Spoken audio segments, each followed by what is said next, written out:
kicking things off, we're going to look at communications.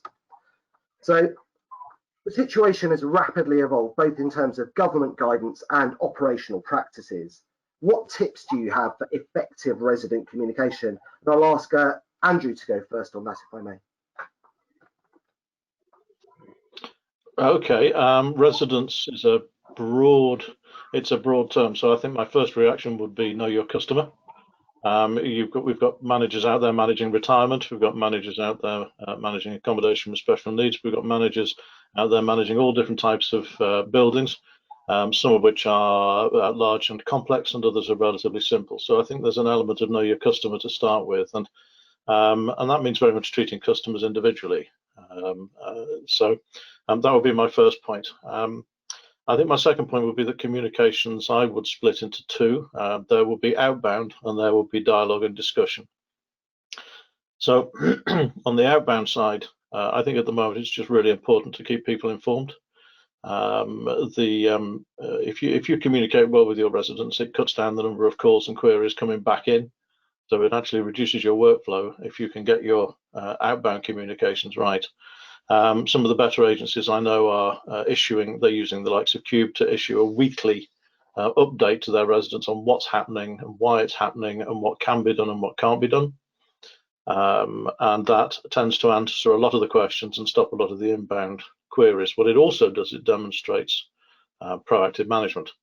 And I think at the moment when, certainly with buildings where some of the facilities are being cut down, so the leisure centres are being closed, the pools are being shut, things like that, residents are starting to think, well, what am I getting for my service charge? I think if the agent is able to demonstrate that they're actively managing, then it helps to justify their fee. And I think that's really important, and that's going to become increasingly important going forward. I think the other one then will be the dialogue and discussion, because it's important to listen to the customer. We're not going to be able to answer every question in our outbound communications. I think inbound communications need to be handled a little bit carefully. We have heard of some of the WhatsApp groups getting hijacked and becoming a bit lively.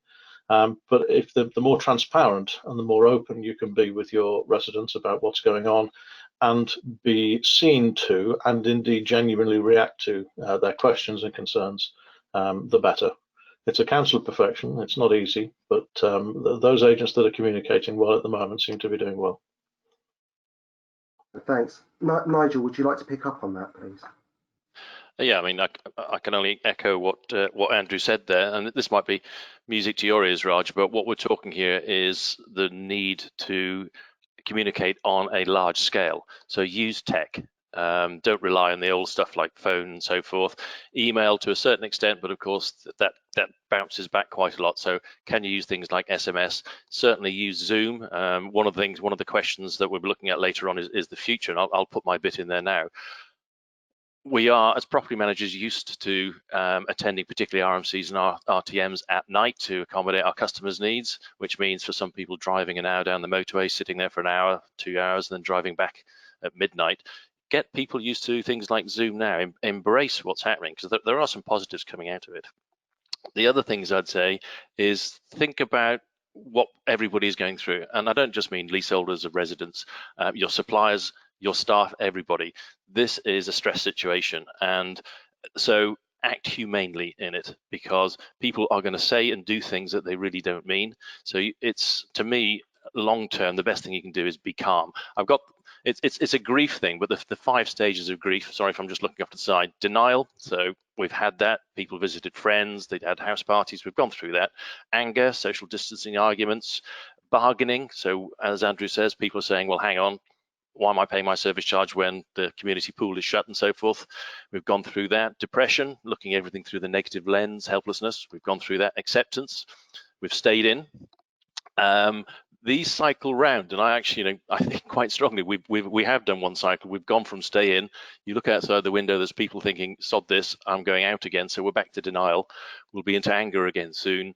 I think that's got long-term consequences, but it is going to be a cycle. And I think people have, as humans do, it's amazing how we can do this. We've already accommodated this into our psyche. So people now are not ringing up managing agents saying, I know you're busy, I know you're doing a great job, I know you're doing this, and would you mind if? They're now ringing up and saying, I wrote to you 2 days ago and you haven't responded. What's going on? So just bear in mind that's what's going on, but people will have hair triggers, and including your own staff, and just bear that in mind. Thanks, Nigel. And I think you've answered the first question that came through, which was given that unlock will happen at some stage, what should people be thinking about given the likely deluge of requests for meetings on site? And so you're advocating a sort of technology-led approach in the long term, which is really useful. Thank you. What can block managers and, I'd like to emphasise this section, residents do to help people in their communities who are self-isolating or shielding themselves? Nigel, would you like to go first at this topic, please? Yes, yeah. So a suggestion I've made to all my members, and some have embraced it, some haven't, is again, use communication, set up WhatsApps. I'm not talking about people or managing agents trying to moderate these. I talk on a weekly basis to my opposite number in Spain, amongst others, and he has done this and moderated, and he has one person working full time on moderating. But that does allow people to, it will bring out the worst in people. They will start doing horrible things to each other, I'm afraid, but there is some good in there. I see it at the development I'm in, where people are saying, I think I'm in trouble here, I need some food, etc. And other people, amongst all of the horror chatter that goes on, are saying, I will go shopping for you, etc., etc. So it does give up that sense of community, and that's really how you can build that self-support. It's one of the only ways, because as managing agents, we quite often, as teaching you all to suck eggs here, but we don't know who's in the flat. We actually just know who owns it. So I think that's the main thing I would say, to try and get residents to self-support each other. Thanks. Andrew, would you like to pick up on that theme, please? It's about right. There are, you can use your technology. So for example, if you have somebody who is willing to collect shopping or something like that in the building, then you can use your own, without breaching GDPR, you can use your own technology to put a shout around the rest of the building. Is anybody needing help and assistance? So yeah, I'd go with that. So thanks. Roger, sorry, Nigel?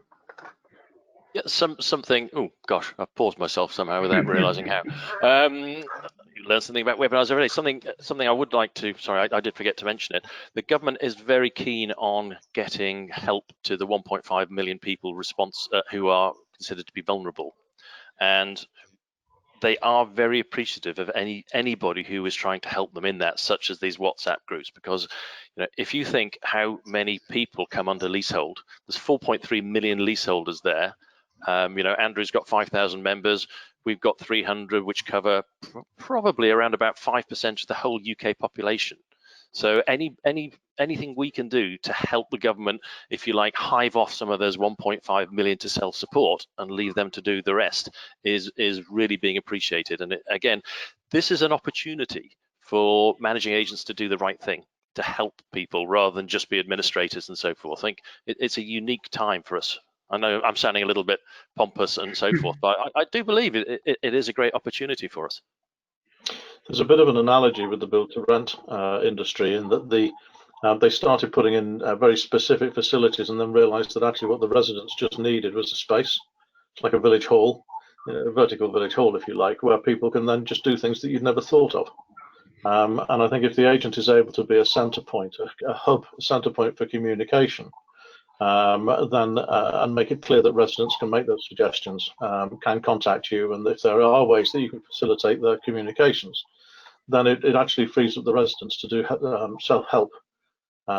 Using you as simply as a hub for distribution, but it will allow them to do things that are very creative. I mean, I live in a village. I live near in a field, and the local residents have done all sorts of creative things to just keep people interested. And keep the kids especially occupied. There's been sort of self-teaching, and some of the school teachers in the area have done little webinars to help some of the parents that have got kids at home.